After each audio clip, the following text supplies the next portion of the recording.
बापू क्या कर रहे हो?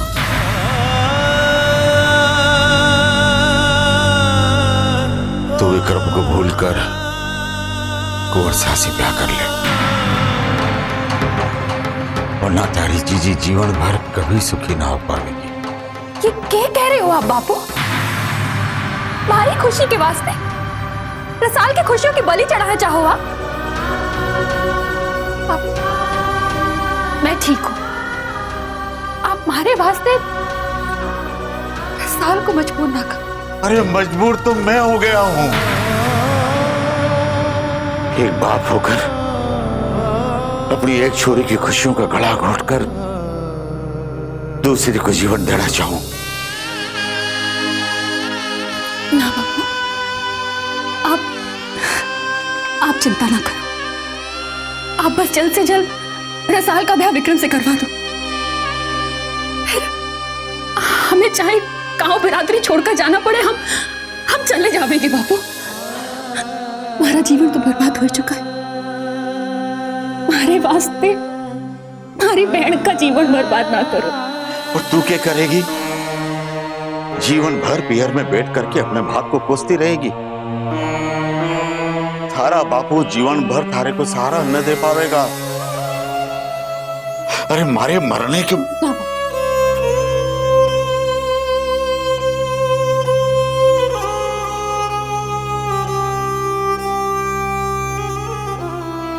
जब जब थारी मां रुक्मी ने जली कटी सुना है तो तारा कालजा फटे है ना।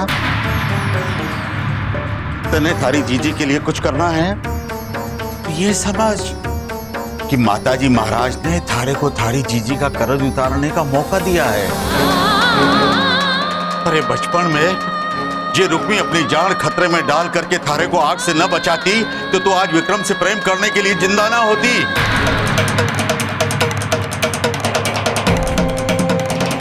अरे थारे को बचाने के वास्ते थारी जीजी ने जीवन भर के लिए सारा दुख अपनी झोली में डाल लिया। ये क्या कह रहे हो बाबू? रसाल हमारी छोटी बहन, अपनी छोटी बहन की जान न बचाती क्या? हमारे फर्ज को कर्ज का नाम देकर रसाल पर बोझ ना डालो। ठीक है, जो तूने किया वो थारा फर्ज था। अब रसाल को भी अपना फर्ज निभाना पड़ेगा। कुंवर शाह से ब्याह करके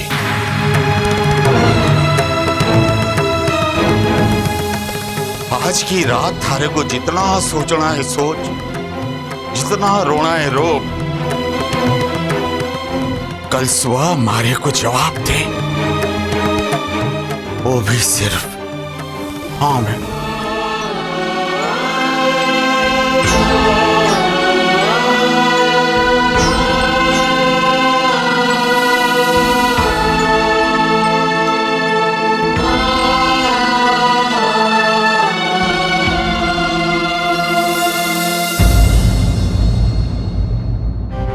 मासा की तबीयत फिर से बिगड़ गई है। आप एक बार चलकर मासा से बात कर लीजिए और उन्हें समझा दीजिए कि रुक्मी आ जाएगी। अरे कैसे आ जाएगी रुक्मणी? जब तक रणवीर रसाल के साथ ब्याह करने के लिए राजी नहीं हो जाता, रुक्मणी कैसे आएगी? जैसा यदि आप मेरी बात ठंडे दिमाग से सुनो तो बोलूं? बोलो। जिजोसा, आप रणवीर को रसाल के साथ ब्याह के लिए मनाना चाहते हो ना? ये काम तो मेरा भांजा दीप 2 मिनट में कर देगा। आप तो जानते हो दीप और रणवीर का बॉन्डिंग सॉलिड है, इसीलिए दीप रणवीर के ब्याह में नाराज होने के बाद भी आया। 100% जानता हूं ये काम दीप आसानी से कर देगा। ठीक है सुमेर साहब, तो तुम दीप से कहो कि वो रणवीर को रसाल से ब्याह करने के लिए राजी कर दे।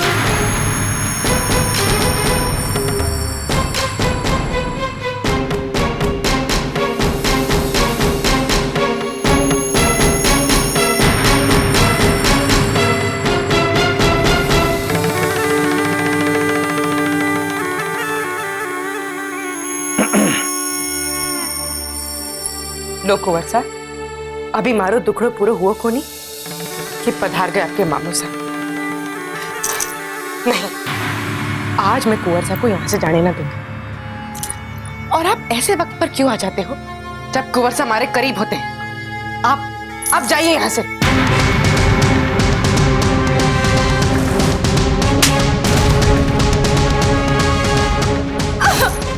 जानती तू किससे बात कर रही है? तू तुम्हारे मामा साहब हो। अरे छोड़ दे भांजे, हमारे को इसकी बात का बुरा नहीं लगता है। नहीं मामा साहब मरने लग गया। मैं अभी नाच का पुजारी हूँ, तारी हुक्म का गुलाम कौन, समझी? अरे रहने दे भांजे, इससे भी बहुत जरूरी काम करना है, चल। नहीं मामा साहब, सब काम हो जाएगा, पहले ये आपसे माफी तो मांग ले रे। अरे मांग ले माफी, क्या सोच रही है? हमारा भी मान रह जाएगा और थारी भी दुकान चलती रहेगी।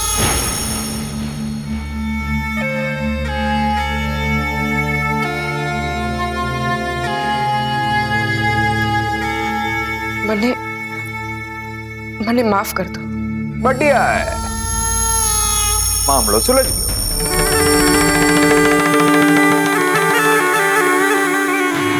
आज इतनी मेहरबानी। समझ ले कि थारे लंबे अरसे का खर्चा एक साथ चुका दिया। मामा, अब इसे मारे से और हवेली से अब दूर रखना है।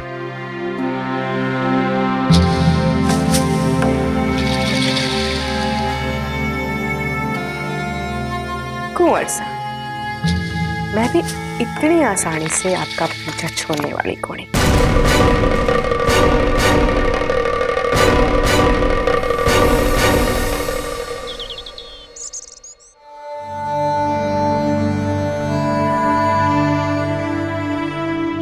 रसाल, माँ थारे को 4 बार खाने के लिए बुला चुकी और तू आई ही नहीं। चल, मैंने भी कुछ नहीं खाया है, खाना खा नहीं खाना मारे को। और कुछ याद ना है मन में कि बचपन में हम कैसे खाया करते थे। अरे पर मेहरबानी जताकर मारी जान लेने की कोशिश ना करो जीजी, छोड़ दो अकेला मन। बचाया ही क्यों मैंने उस आग से जिसकी मारे से इतनी बड़ी कीमत मांगी जा रही है? एक बात सुन लो, आपके साथ जो कुछ भी हुआ है उसके जिम्मेदार आप खुद हैं। आप जानते थे ना आपके चेहरे पर दाग है, फिर क्यों छुपाए रखा कुंवर सा से आपने? 1000 बार मैंने आपसे कहा कि अपनी सच्चाई बता दो उन्हें। अपने ब्याह के दिन तक उनको धोखे में रखा। क्यों प्यार किया आपने उनसे? बापू ने तो आसानी से कह दिया कि एहसान की कीमत चुकाने का समय आ गया। आपके प्यार की कीमत के वास्ते मैं प्यार की बलि चढ़ा दूं? ये ना हो सके, हरगिज ना हो सके।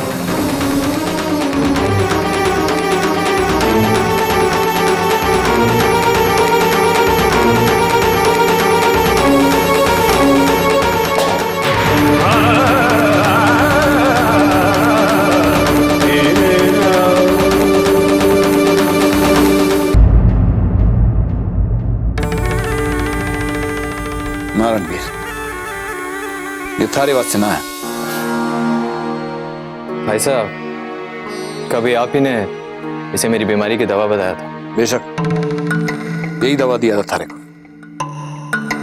पर जब दवा जहर का काम करे तो उसे छोड़ देना अच्छा हुआ है। वैसे मैंने थारे बीमारी का दूसरा इलाज ढूंढ निकालो है।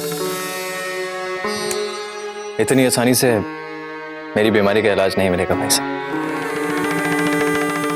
रणवीर, थारे इस मर्ज का एक ही इलाज है, तो रुक्मी की बहन रसाल से ब्याह कर ले।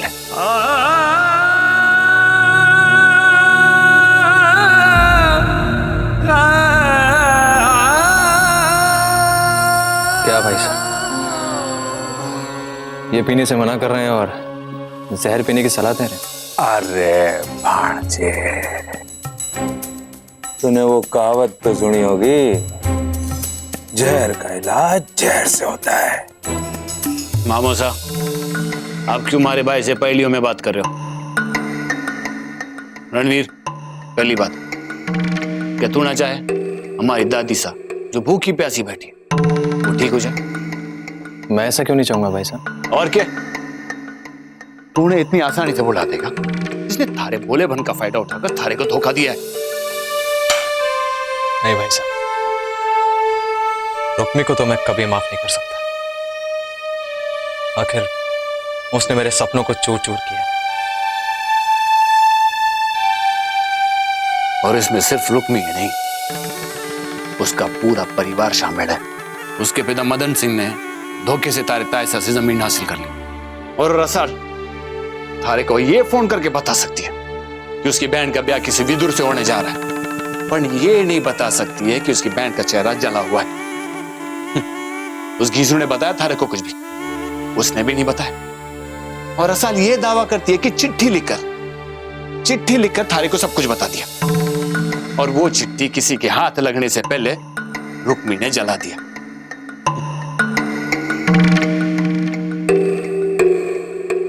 अरे भाई, ऐसे जालसाजों को बिना सजा दिए तू जाने देगा? नहीं भाई साहब, लेकिन इस सब के लिए दोबारा शादी करने की क्या जरूरत है? ये भी तो हो सकता है कि अरे भांजे, ये मत भूल कि तू एक राजपूत है। दूसरा ब्याह करके तू कोई इतिहास नहीं रच रहा है, बल्कि हवेली की परंपरा को आगे बढ़ा रहा है, दूसरों की मदद ही कर रहा है भांजे। रणवीर, अरे भाई, तू नहीं चाहता वो धोखेबाज रुक्मी को सजा मिले? वो एक नहीं 1000 मौत मरे, लेकिन ये तभी हो सकता है जब उसके किए की सजा उसके पूरे परिवार को मिले, उसके आंखों के सामने। और अगर तू उन्हें माफ करने का सोच भी रहा है, तो एक बार अपनी दादी सा के बारे में जरूर सोच लेना, जो आज भी भूखी प्यासी बैठकर रुक्मी को घर लाने की जिद कर रही है। और फिर भी अगर तू दादी सा की परवाह करे बगैर उन्हें माफ करना चाहता है, तो थारी मर्जी, थारा फैसला है, मैं क्या बोल सकता हूं।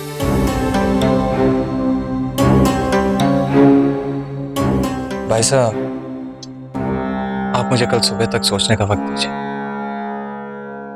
प्लीज। ठीक है, कल सुबह बात करते हैं। अपना ख्याल रखो।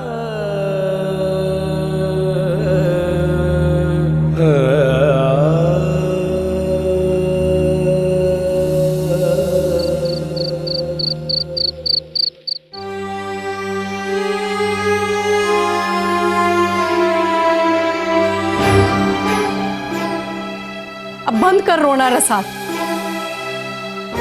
अब थारी बड़ी बहन ने गलती की है तो तू क्या कर सके है बेटा? हम सबकी लाज अब थारे हाथ में। ठाकुर साहब को कल जवाब देना है। तारी तो कुछ समझ में नहीं आ रहा। मैं थारे बापू और खीसू के साथ मंदिर जा रही हूँ, माता जी महाराज से प्रार्थना करने कि कोई रास्ता दिखाए। हम लोग जा रहे हैं, और हमारी रसाल का ख्याल रखना। ये सब कुछ थारी बदकिस्मती की वजह से हो रहा है, जो हमारी रसाल इतनी दुखी हो गई है।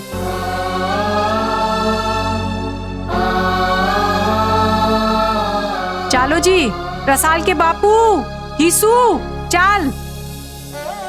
अरे को माफ कर दो जीजी, गुस्से में न जाने के बोल गई। मुझे भी ना सोचा कि आपने हमेशा अपने आप को भूखा रखकर हमारा और पूरे परिवार का पेट भरा। आप फटे पुराने कपड़े पहनती रही और मूर्तियां बेचकर आपने हमेशा हमारे को नए कपड़े दिला। कैसे इतना कुछ बोल गई मैं आपको? को माफ कर दो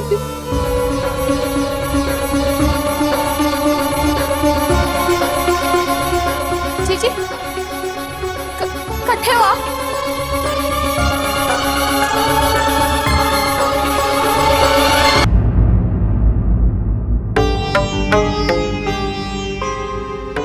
भाई साहब, मैं अंदर आ सकती हूँ? मोमल, तुम कब से पूछकर मेरे कमरे में आने लगी? आ जाओ।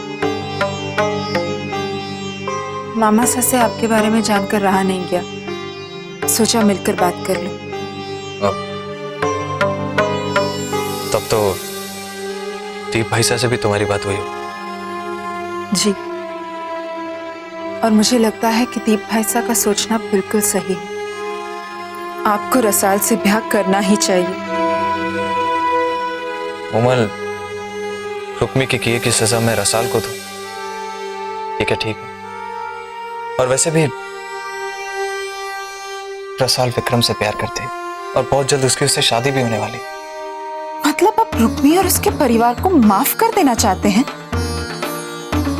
आपको मातम के माहौल में छोड़कर वो लोग अपने घर में शहनाई कैसे बजा सकते हैं? तू क्या चाहती है? मैं रुक्मी को कभी माफ नहीं कर सकती, और उसे सजा देने का एक ही तरीका है कि आप दीप भाईसा के फैसले को स्वीकार कर लो।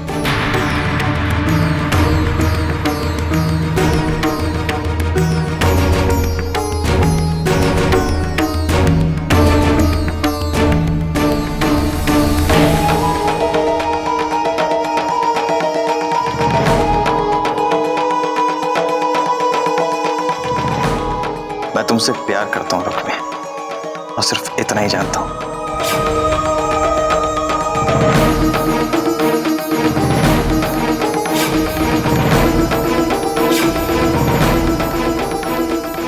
आज मेरी जिंदगी में पूनम की रात है, जब मेरा चांद पूरा दिखाई देगा मुझे।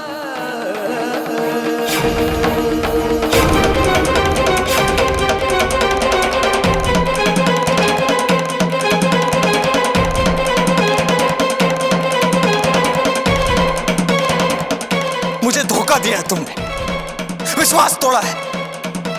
तुम्हें भी जिंदगी में कभी खुशी नसीब नहीं होगी रुक्मी।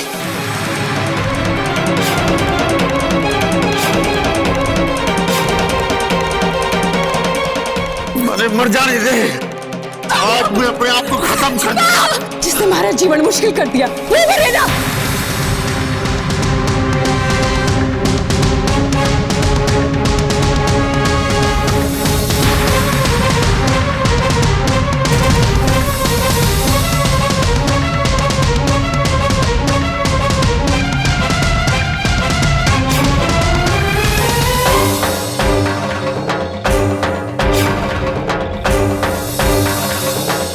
तुम अपनी दूसरी छोरी रसाल का ब्याह रणवीर से कराओ।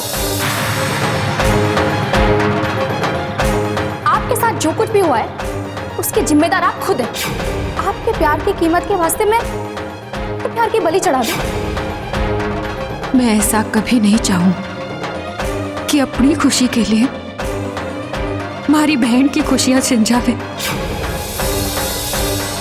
मुझे माफ कर दो भगवान, और हमारे बाद हमारे परिवार की खुशियां बरकरार रखना। हमारी मौत का कोई जिम्मेदार ना है भगवान, आप भी ना।